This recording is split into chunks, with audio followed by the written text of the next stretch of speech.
We will start this first roundtable with Shermin Dajani. Hello, Shermin. Thank you very much to be here.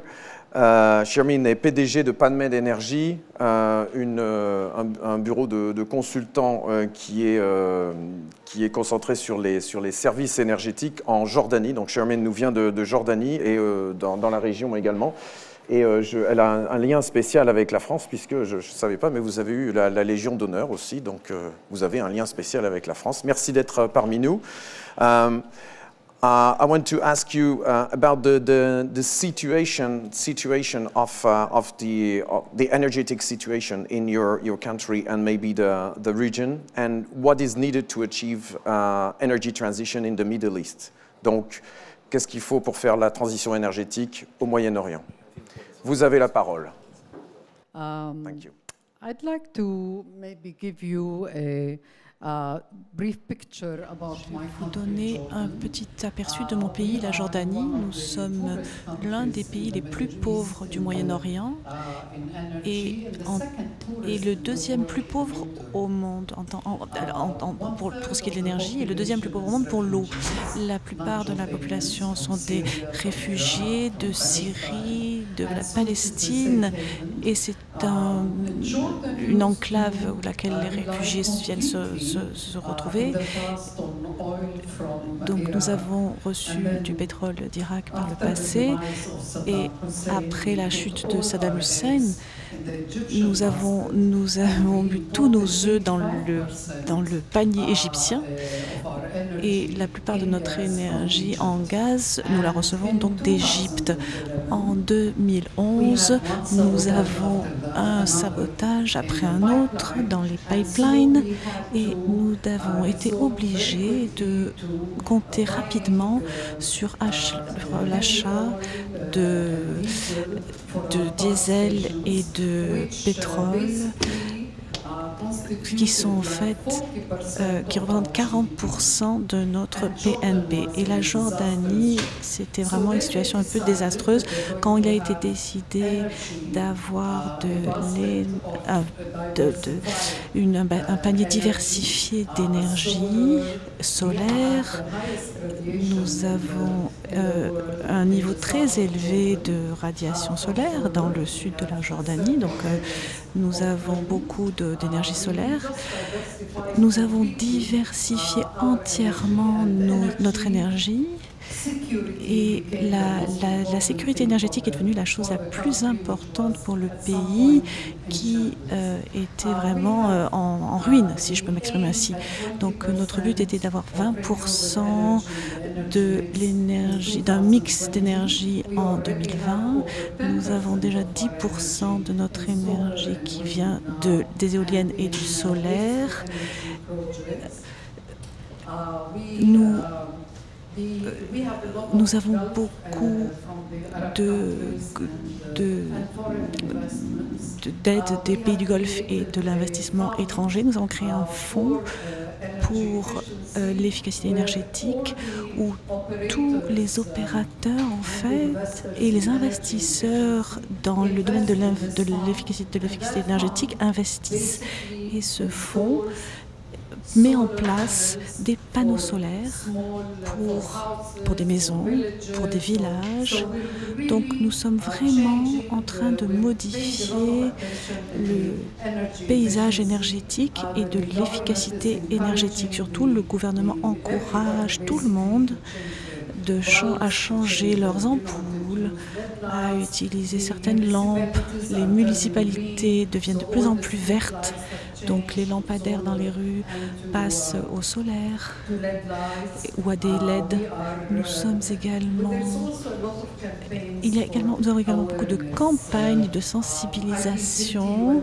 Je me sens toujours coupable quand je me brosse les dents de laisser couler l'eau sur le robinet, donc je coupe l'eau à chaque fois que je me brosse les dents, parce que nous sommes un pays très pauvre, je tiens à le répéter.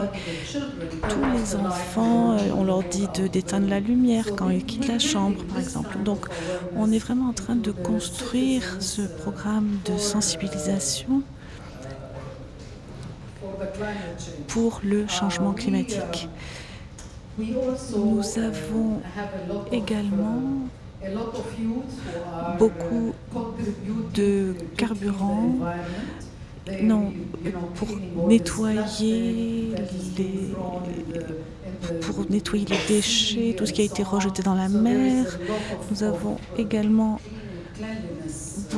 un programme de campagnes de nettoyage qui sont en place. Nous avons en fait le point le plus bas sur la Terre qui s'appelle la mer Morte, qui partage en fait Israël de la Jordanie et malheureusement au cours des dernières années, le niveau de l'eau a baissé du fait que la rivière du Jordan nous a apporté moins d'eau. Donc il y a des zones du côté jordanien et du côté israélien qui ont en fait des trous dans le sol. Vous voyez par exemple des ponts qui s'écroulent, vous voyez des fissures dans le sol en fait autour de la mer Morte, ce qui est très dangereux. Le gouvernement jordanien avait un projet de paix en fait,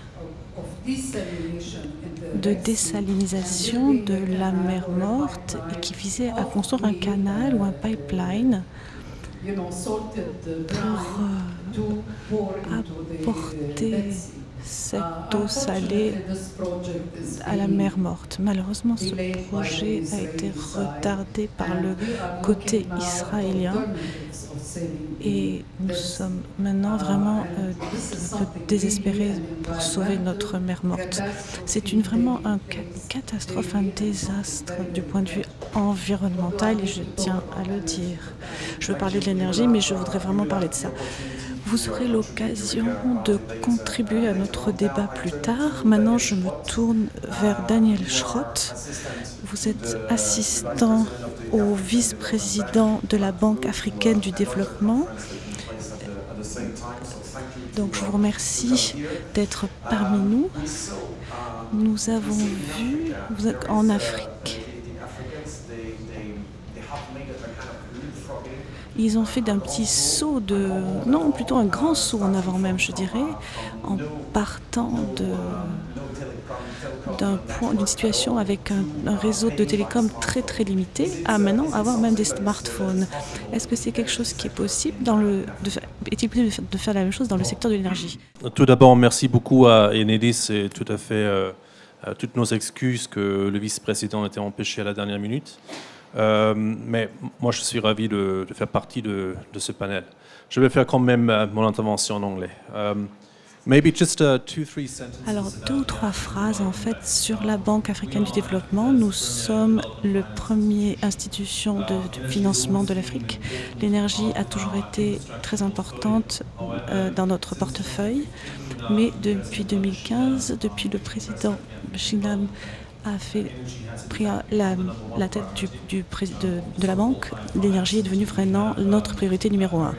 Nous avons une cible très ambitieuse qui est de donner un accès universel à tout le monde à l'énergie en Afrique, qui est évidemment très ambitieux. C'est encore plus ambitieux que l'objectif du développement numéro 7. Je pense que ça coïncide cependant, parce que quand on pense à l'impact de l'énergie dans tous les domaines, avoir accès à l'électricité avant 2030, ça nous permettra d'atteindre l'OMD numéro 7. C'est également, nous avons besoin de 90 milliards de dollars d'investissement pour obtenir cet objectif d'ici 2025.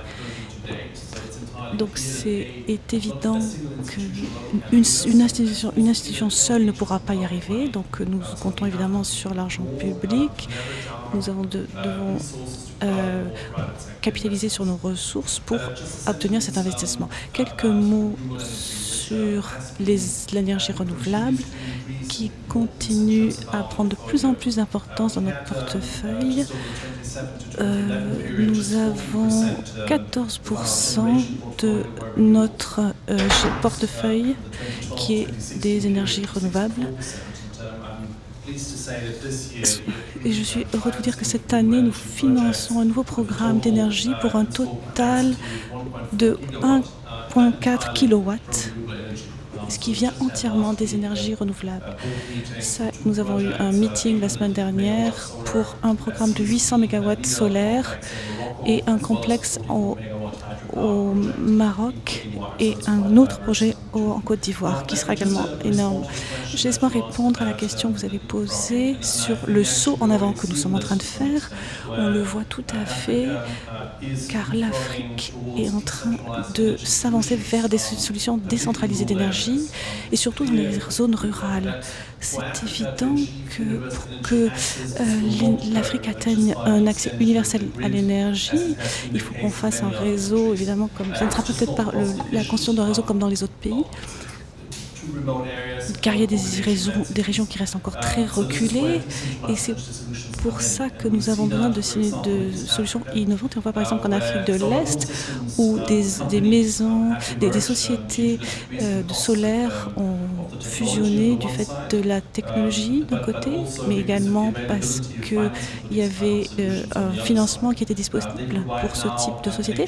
Elles fournissent un accès énergétique à plus d'1 million de foyers et elles se concentrent surtout sur l'Afrique de l'Est. Donc il y a maintenant un besoin d'étendre cela à d'autres régions du continent. C'est pour ça que nous avons lancé ce que nous appelons une révolution. Nous essayons de réunir toutes les parties prenantes, mais également les gouvernements. Car ce qu'on voit du point de vue solaire en Afrique de l'Est, c'est surtout, ça s'est passé en l'absence de régulation en fait. Mais c'est vrai également que pour de nombreuses zones rurales, et ces systèmes ne sont pas encore, ne peuvent pas encore se les permettre. Donc il faut vraiment qu'on travaille avec les gouvernements pour fournir des plans stratégiques des zones où les maisons solaires sont la meilleure solution. Et donc les sociétés peuvent faire un concours, enfin peuvent faire un appel d'offres et peuvent construire des économies d'échelle. Il faut qu'on attire également du financement en monnaie locale, en devise locale. Donc nous allons avoir un premier ensemble de sociétés qui va travailler dessus, comme au Togo. Un autre aspect de ce saut en avant que je voudrais mentionner chez Enedis, c'est un petit réseau en fait qui peut supporter des activités de production. Donc on voit beaucoup d'intérêt dans de nombreux réseaux en Afrique pour ce potentiel-là. Mais c'est évidemment encore des enjeux qui sont importants. D'un côté, il y a toujours le problème de la viabilité commerciale. Il y a également l'importance des politiques environnementales qui sont très importantes pour ce qui est des maisons solaires. Avoir une plus grande visibilité sur un plan d'expansion, avoir des procédures en place. Est-ce que les propriétaires seront compensés, par exemple? Parce que sinon, aucun investisseur du secteur privé va s'y lancer s'ils n'ont pas plus de visibilité là-dessus. Donc ces activités doivent être vraiment prises en main par toutes les parties prenantes. Donc l'Afrique est vraiment effectivement en train d'effectuer un saut en avant, mais il faut encore un soutien plus important de la part des parties prenantes pour que nous puissions continuer. Je vous remercie. Bernard Lassus. Bernard Lassus, vous êtes directeur du programme Linky d'Enedis. Donc on vous connaît bien en France, vous passez souvent à la télé. Et vous êtes président du comité stratégique de G3 PLC. Ça, les gens le savent peut-être un petit peu moins. Est-ce que vous pouvez nous dire un petit peu plus sur cette alliance? Ok, oui. Donc je me présente, donc Bernard Lassus. Je suis à la fois donc président d'une alliance, G3 PLC Alliance. J'y reviendrai pour vous dire ce que c'est de ce nom un peu barbare. Et puis, deuxièmement, donc j'ai en charge effectivement le programme de mise en place de 34 millions de compteurs de smart meters en France. Voilà. Donc je vais pas revenir sur les enjeux du réchauffement climatique, des problèmes de raréfaction des énergies fossiles, raréfaction de la ressource financière, et ceci à peu près dans tous les pays, que ça aille de l'Afrique, de l'Asie, de l'Europe et autres. Ce que je voudrais simplement dire en fin de compte à partir de ça, c'est que l'électricité va jouer un rôle essentiel autour de cela. Et essayer de montrer que justement cette alliance qui est issue d'une innovation à la fois d'entreprises et de chercheurs peut simplifier et rendre accessibles certaines solutions qui vont du microgrid jusqu'à l'adaptation, au renforcement des réseaux dans des pays comme la France, par exemple. Et que cette technologie G3 répond à l'ensemble de ces aspects-là. Alors je regarde mon petit papier, parce que je suis excessivement ému devant l'Assemblée. Donc en fin de compte, le système G3, c'est un système de courant porteur en ligne qui permet de transporter des datas et de réaliser des services en utilisant les câbles électriques. Alors vous allez me dire, il n'y a rien de révolutionnaire là-dedans, mais c'est quand même intéressant, c'est qu'en termes d'infrastructures, quelque part économiquement, c'est intéressant de s'appuyer sur les infrastructures, des infrastructures existantes ou naissantes. Si on revient sur l'aspect des microgrids, on voit bien qu'en transportant des datas et puis des services dans des câbles, on peut mettre en place des réseaux excessivement intelligents à la maille hyper locale, comme en Afrique ou en Asie, par exemple. Donc ça, c'est le premier point. Le deuxième point, en plus, l'innovation a amené à ce que l'on soit assez indépendant des bruits qui circulent dans les réseaux. Alors que ce c'est que des bruits, ce sont des ondes qui sont émises par différents types de matériel et qui viennent perturber les signaux. Et bien, grâce à cette innovation et à la qualité, je dirais, du signal, eh bien, on est relativement indépendant. Ça intéresse aussi énormément de pays, qui ont des réseaux plus ou moins bruyants, si on peut le dire.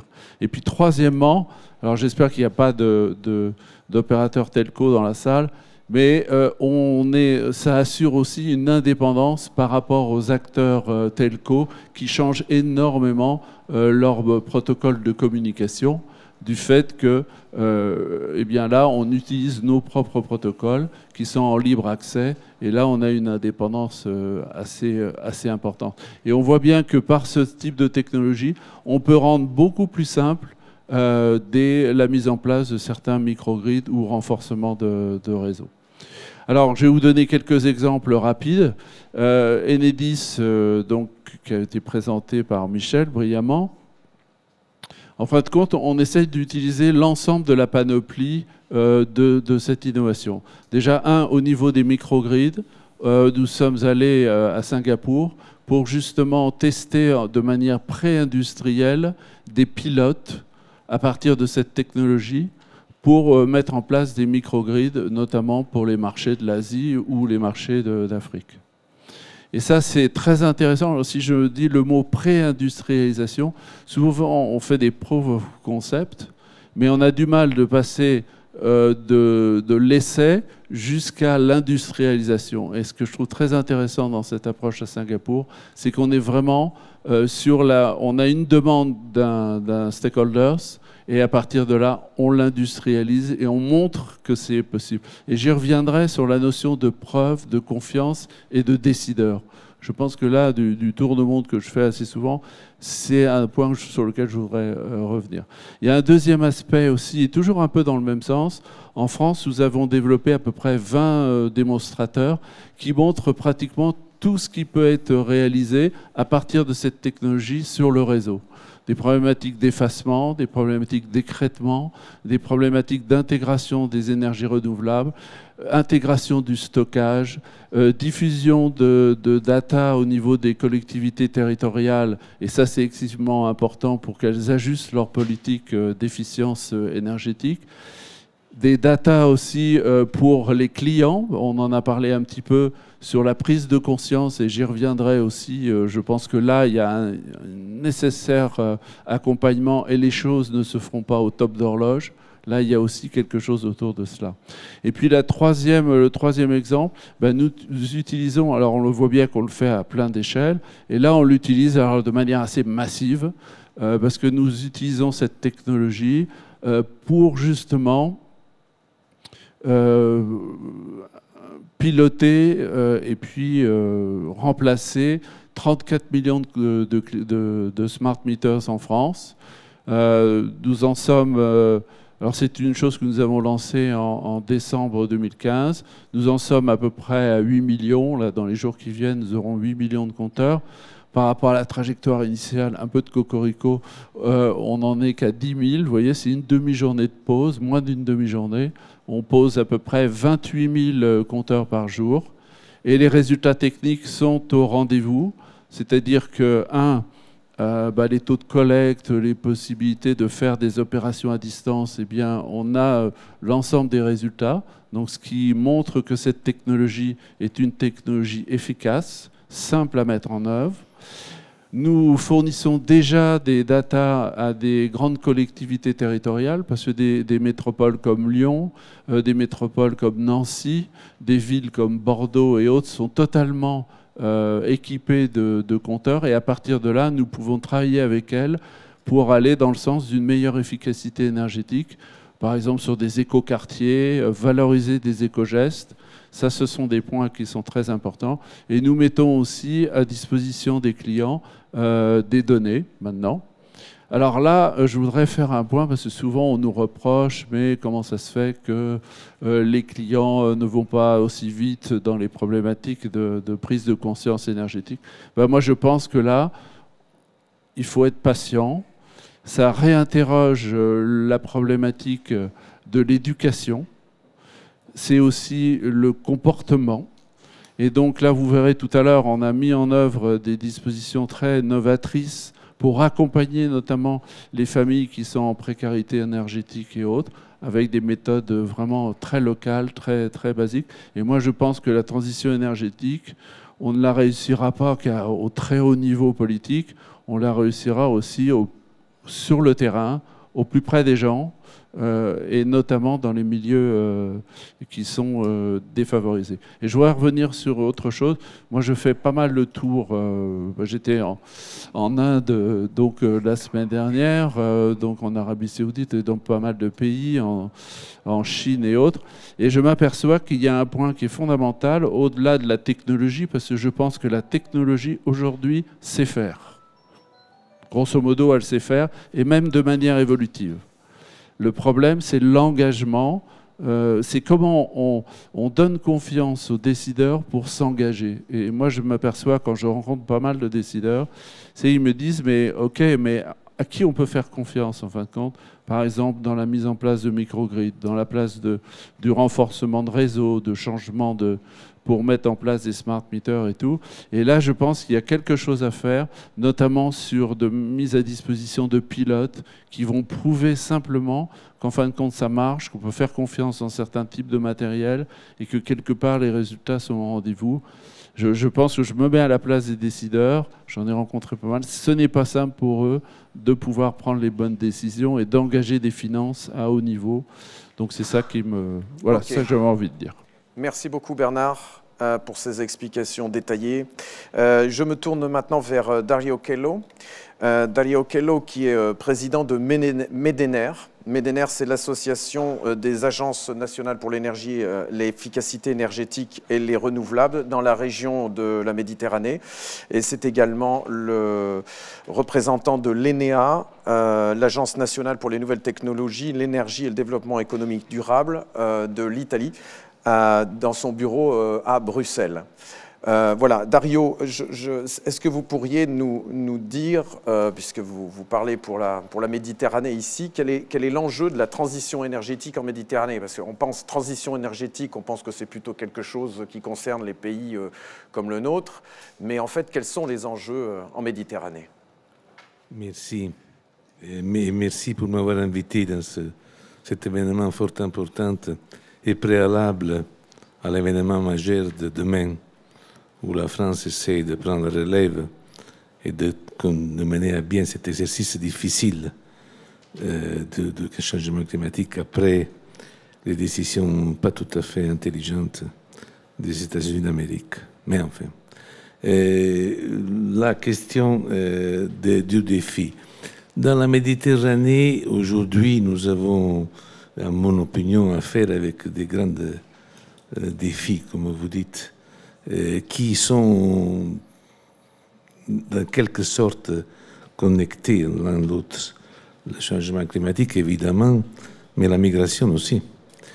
Et il y a pas mal d'études qui commencent à sortir, notamment après la déclaration de New York de 2016 sur la migration et les réfugiés, et qui commencent à s'interroger jusqu'à quel point le changement climatique, et notamment les conséquences, comment dirais-je, négatives sur l'agriculture, sur l'élevage, sur le territoire en général, puissent de quelque sorte être un motor drive pour faire que les gens bougent, soit sur le continent africain, pays par pays, soit plus loin en Europe. Et moi, je crois que les deux questions, changement climatique et migration, ont beaucoup de points qui se rassemblent. Bon, pour les deux, c'est impossible pour un seul pays de résoudre l'affaire. Quoi qu'on puisse avoir un comportement le meilleur, le plus adapté possible, tu n'arrives pas. Parce que la source du problème est, comment dirais-je, nombreuse. Donc tu n'as pas seulement une source, mais il y a plusieurs sources qui forcent le phénomène, soit pour le changement climatique, soit pour la migration. Parce que la destination de l'effet n'est pas unique. Parce que, bon, comme la pollution transite peut-être pour l'Italie et s'arrête à Paris, j'espère, pour mon pays, et en fait, ou bien, etc., mais les migrants aussi, ils passent pour l'Italie, ils vont à Paris, puis ils vont au Royaume-Uni, ou puis ils vont où le bon Dieu décide. Bon, enfin, les deux problèmes ont ce caractère de différentes sources, différentes destinations, différents transits et différentes causes qui poussent ces attitudes. Alors, c'est tout à fait évident, mais ça sont les résultats de ces études récentes qui essayent de trouver un point de connexion. Bon, il s'agit de des problèmes cross-cutting, comme on disent les Anglais, donc qui nécessitent une gouvernance globale, ou si vous voulez, une coopération multilatérale. Moi, je suis un partisan de la coopération multilatérale, étant donné que je suis le président d'une association multilatérale. Et le multilatéralisme aujourd'hui connaît un moment terrible parce que on essaye de faire des barrières, de se renfermer dans son pays, de laisser tomber, de résoudre les problèmes toute seule. Mais ça, c'est une mission impossible. Ils rêvent de pouvoir faire ça. Mais il faudrait revenir en arrière par le phénomène complexe qui était la globalisation et qui est allé trop en avant pour pouvoir le stopper. Et la seule façon de le stopper, ça serait une guerre, ou ça serait quelque chose de très bouleversant. Donc, tu ne peux pas stopper la globalisation, étant donné que l'argent circule, que les personnes circulent, que les polluants circulent, que les migrants circulent, et tout le reste. Et alors, comment résoudre l'affaire tout en ayant seulement une attitude, comment dirais-je, une attitude importante au niveau de l'État-nation? Ça ne va pas. Nous, comme Medener Association, dans la petite enceinte de l'énergie, parce que nous agissons sur l'efficacité énergétique et sur le renouvelable, nous croyons que bottom-up, comme on dit les Anglais, nous pouvons essayer de remettre les choses en place. Parce que pour nous, l'efficacité énergétique en Algérie, comme en Égypte, en Jordanie, comme en Syrie, la pauvre Syrie qui était associée à Medener, mais qui puis a dû interrompre pour les terribles questions qui se sont passées, c'est pas seulement l'affaire liée à la sécurité des approvisionnements, à la CO2, etc., mais c'est l'affaire liée à la capacité de faire une industrialisation des pays, d'accord, petites et moyennes entreprises qui sont capables de fabriquer sur le camp les composants et les systèmes pour l'efficacité énergétique et pour le renouvelable, de faire accroître les compétences des installateurs, des gens qui sont pour la maintenance ordinaire et extraordinaire, de faire de façon que la croissance et l'emploi, d'accord, dans ces pays qui sont un des facteurs de stabilisation, notamment par rapport à la migration, soit quelque chose qui sont entraînés par l'efficacité énergétique et renouvelable. Renouvelable sans réseau ne marche pas, parce qu'aujourd'hui la force des renouvelables, en Europe surtout, a été la capacité de s'interconnecter dans le réseau de basse tension, hein, pas dans le réseau de transport.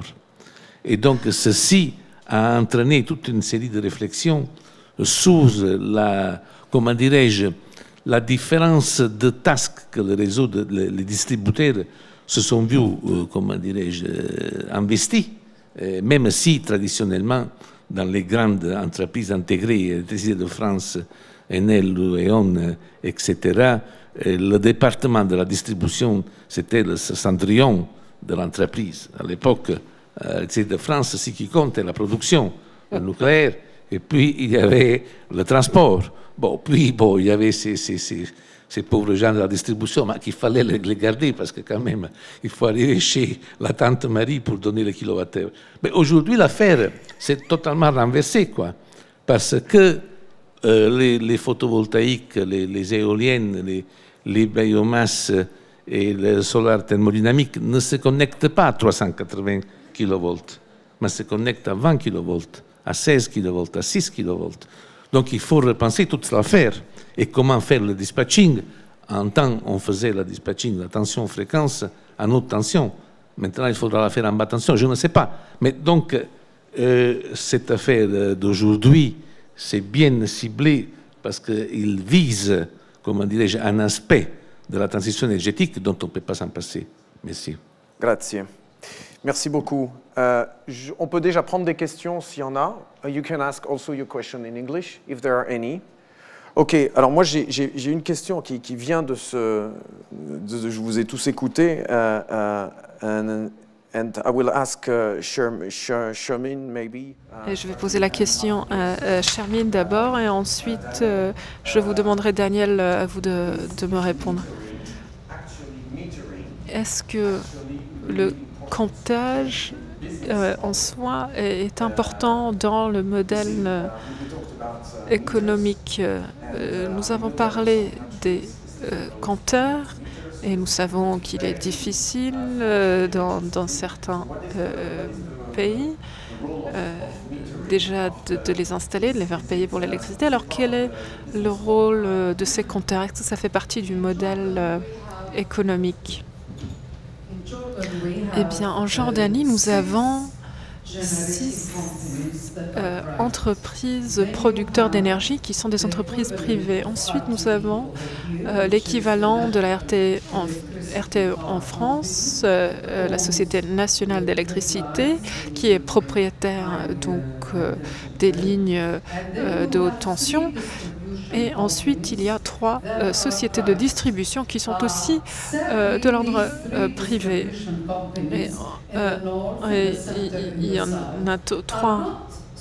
Ces 3 entreprises du Nord, dans le Centre et du Sud ne sont pas très contents quand les usines, les mosquées, les écoles et le parc immobilier, 45%, les logements, 45% des clients installent, donc ils ne sont pas contents quand ils installent des panneaux photovoltaïques.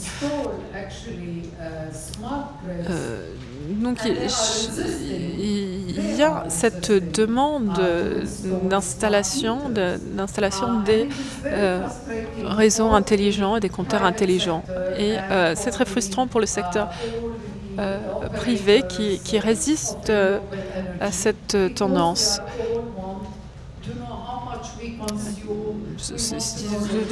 Tout le monde veut savoir exactement notre consommation, etc.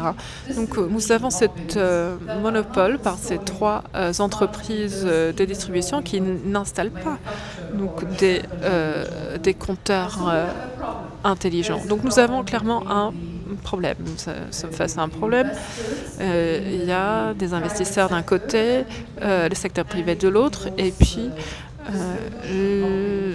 ces entreprises de distribution d'électricité, d'énergie de l'autre. Je pense qu'une des grandes difficultés quand quelqu'un installe des panneaux solaires sur son toit, ils peuvent renvoyer l'énergie et se raccorder au réseau. Mais ça pose un grand problème et malheureusement, je ne vois pas de compteur intelligent à l'avenir chez nous. Concernant les réseaux, nous sommes en train d'augmenter la capacité du réseau en Jordanie avec un couloir vert dans le sud et d'autres travaux à l'est du pays. Mais c'est simplement une augmentation de la capacité. On ne parle pas des réseaux intelligents encore je ne pense pas que ça s'annonce à l'horizon, mais je suis ravie d'annoncer que nous avons un mémorandum, nous avons récemment signé, aujourd'hui même signé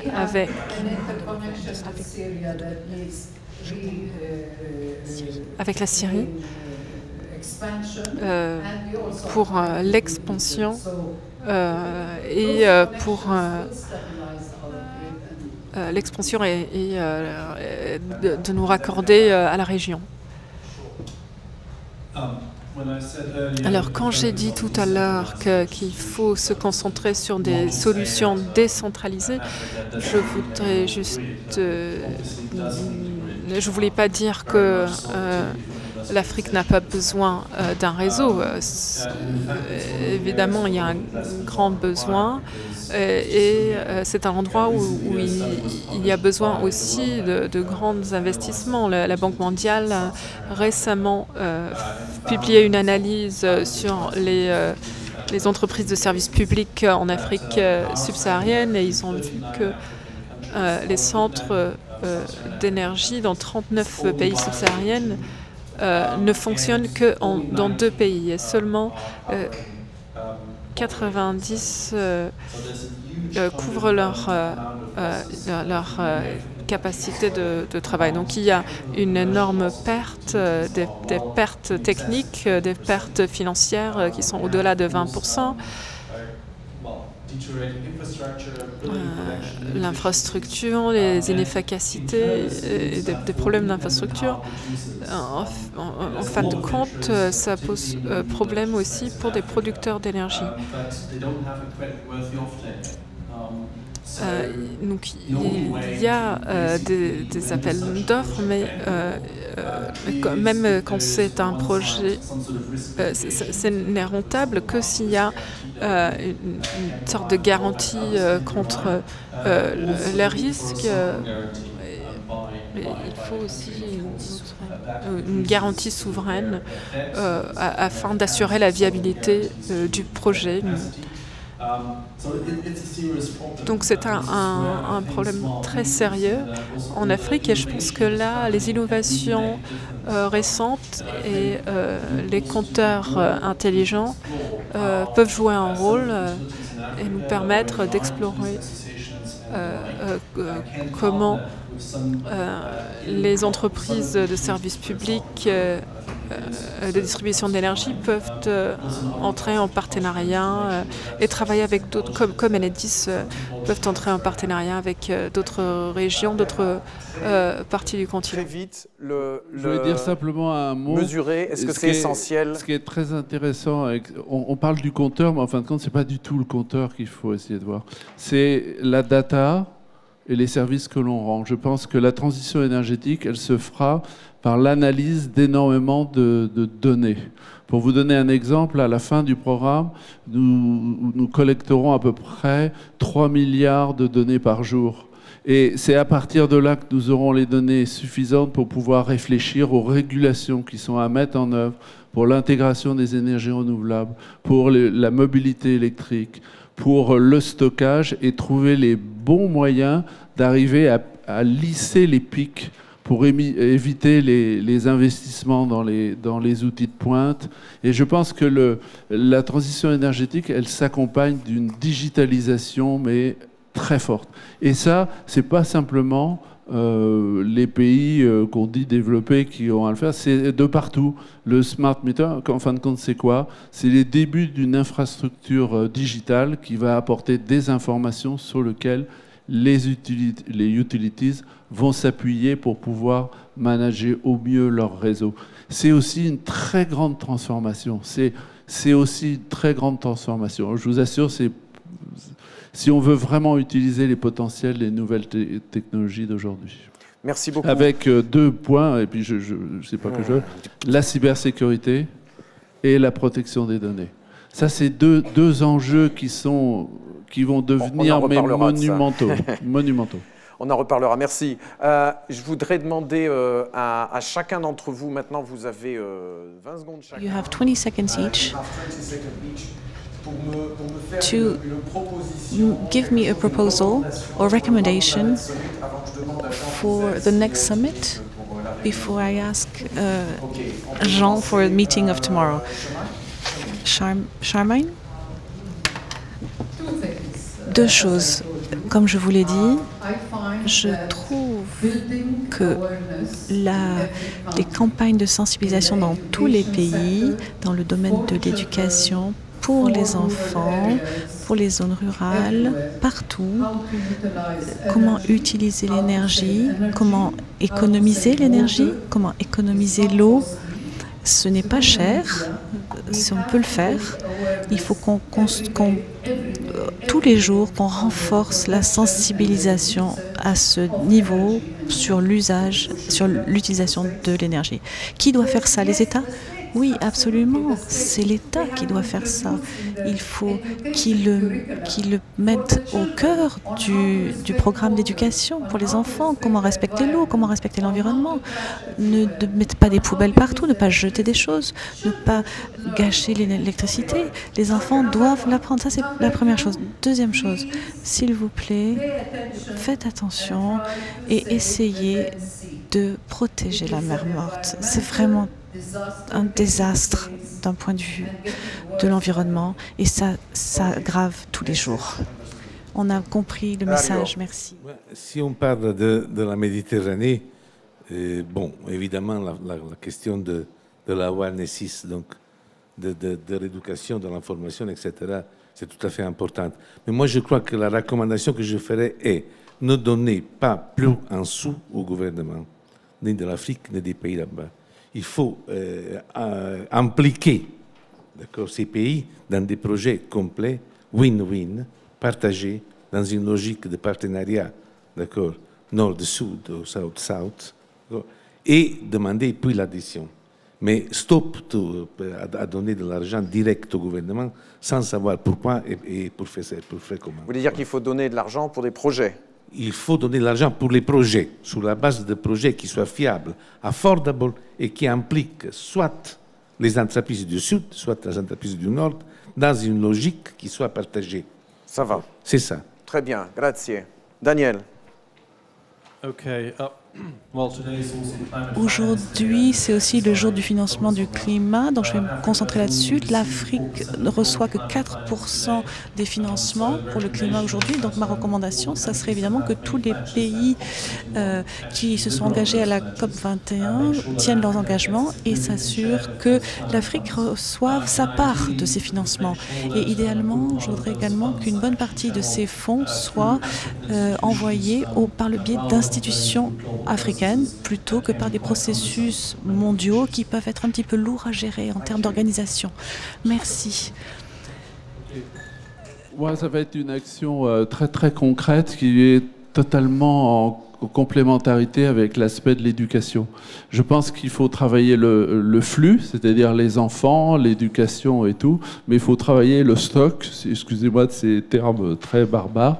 Et j'ai demandé à quelqu'un, un jeune, parce que je pense que la solution elle viendra des jeunes, pour accompagner notamment les familles qui sont en précarité énergétique dans les quartiers, parce qu'on a tous des quartiers. Donc j'ai demandé est-ce qu'il y ait un jeune qui vous décrive une action que l'on mène dans le cadre des services civiques dans le cadre des services civiques que l'on met en France. Mais alors pourquoi j'en parle comme une action à réaliser? C'est que nous, on le fait à notre niveau. On a 200 jeunes qui travaillent sur le terrain auprès des quartiers.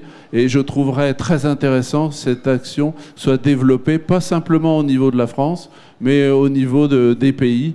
Et c'est pour ça que j'ai demandé à 2 jeunes de venir, et ils en parleront nettement mieux que moi. Voilà, vous avez 1 minute chacun. Oui.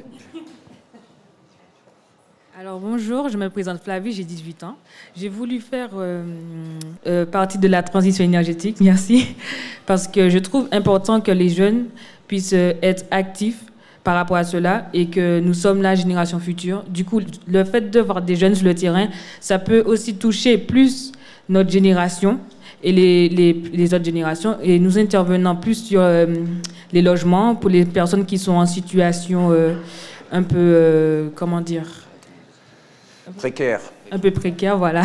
Et du coup, lorsque nous sommes sur le terrain, nous touchons plutôt les facs, les écoles primaires, et voilà. Je vais laisser mon collègue vous introduire précisément. Du coup, bonjour à tous, je m'appelle Wael, et j'ai choisi aussi d'être volontaire comme Flavie dans la transition énergétique. Donc notre mission répond à un double enjeu, un enjeu social, puisque 20% des Français sont en situation de précarité énergétique. Donc on est sur le terrain pour accompagner les familles, et notamment les familles qui sont en situation donc, de précarité énergétique, pour leur aider à consommer, à avoir un comportement éco-responsable, en leur apprenant donc les éco-gestes, fermer le robinet quand on se lave les dents, enfin ce genre de choses basiques, mais qui pourtant sont importantes parce que c'est pas toujours appliqué. Il y a une différence entre connaître et l'appliquer, et donc nous on est là pour leur rappeler, pour les accompagner à ce niveau-là, mais aussi ça répond, comme vous en doutez, à un enjeu écologique, parce que je pense que chacun de nous doit s'impliquer dans ce projet à long terme, et que pour lutter contre les problématiques du réchauffement climatique, du coup on doit tous s'impliquer, notamment les jeunes, puisque finalement on est héritier de notre planète. Et voilà, donc avoir choisi la mission de transition énergétique avec Unicité, qui sont en partenariat avec Enedis, je trouve que c'est très enrichissant personnellement, et je conseille justement à tous les jeunes de participer à ça. Et merci aussi à Enedis de nous avoir invités, parce que c'est très intimidant, mais aussi très enrichissant pour nous. Merci. Merci beaucoup. Restez là, restez là. Bon alors Jean, voilà le relais. Est-ce que vous savez que Jean Jouzel, parce que Jean Jouzel a eu le prix Vetlesen en 2012. Oui. Le prix Vetlesen, c'est dans les sciences de la Terre, c'est l'équivalent du prix Nobel dans les sciences de la Terre. Voilà. Donc j'espère que vous aurez l'occasion de discuter ensemble, parce que voilà, vous avez la chance aussi d'avoir un grand climatologue, le plus grand climatologue français ici. Donc merci. Jean, est-ce que vous êtes optimiste pour demain? Oui, alors oui, être optimiste passe pour moi, et je vais le dire de façon claire, puisque disons, il y a des régions qui sont représentées ici indirectement, le Moyen-Orient, l'Afrique. On ne réussira l'accord de Paris que si la transition énergétique se met en place également au Moyen-Orient et en Afrique. Et c'est très important. On peut toujours, bien sûr, on comprend bien que l'adaptation est importante dans ces pays, mais il faut aussi réussir la transition énergétique, et c'est pour ça que je regarde Daniel, et puis bien sûr vous-même, c'est important, c'est essentiel. On ne réussira pas, et c'est un peu ça mon message, et le message, et c'est ce qu'on a dit aussi dans ce livre avec Pierre Laroutourou, je plaide vraiment pour plus de solidarité entre l'Europe et l'Afrique sur ces aspects de transition énergétique. Et c'est vraiment ce que je souhaiterais dire, et ce qu'on dit d'ailleurs dans ce livre. Voilà, merci à vous tous. Merci beaucoup pour cette recommandation. C'est la fin de cette première table ronde. Merci à nos orateurs.